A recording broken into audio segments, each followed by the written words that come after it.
In 2006, a partial waka hull was found under 4.5 metres of silt in the Awakairangi River in Lower Hutt, Wellington.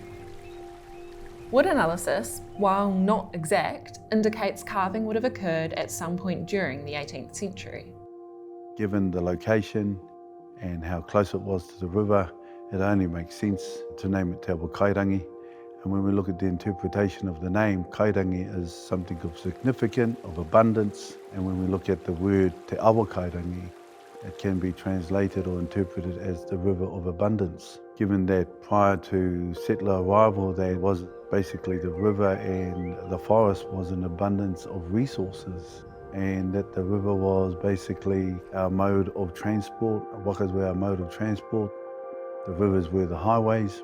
And so they thought an appropriate name would be Te Awakairangi. The history of Te Whanganui-a-Tara is a diverse one. Between the 1820s to 1835, there was a period of whole lot of activity at that time. There were tribal differences about who had ownership of the harbour.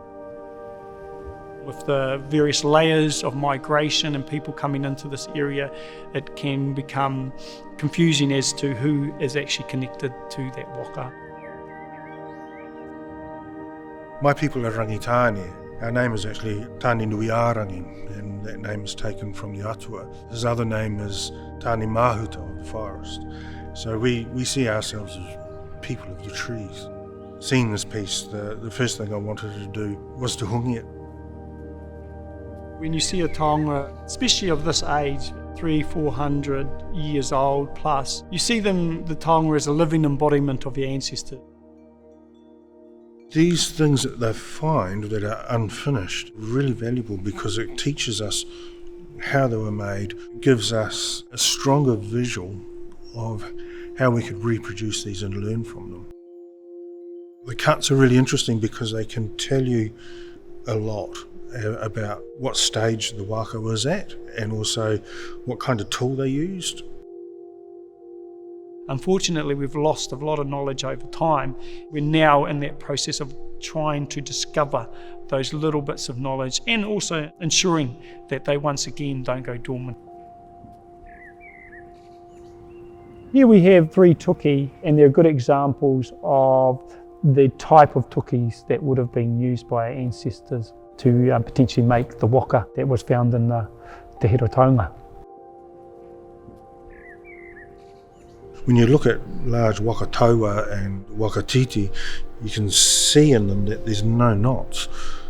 So the tree's really old and extremely tall, and the girth is enormous. You can imagine how much work it would be just to split it.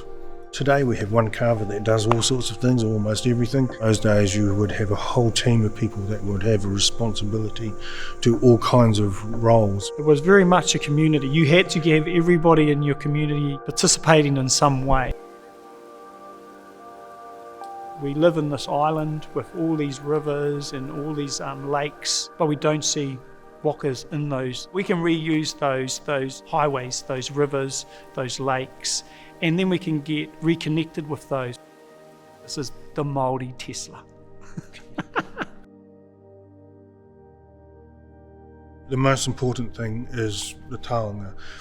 The secondary part is about how it can bring us all together and how we can look at this taonga as being a beginning to a way of working together or a way of looking back into the past, gaining some knowledge in that area and bringing it forward to today and then using it in a more positive way where we can all reap the benefit of it.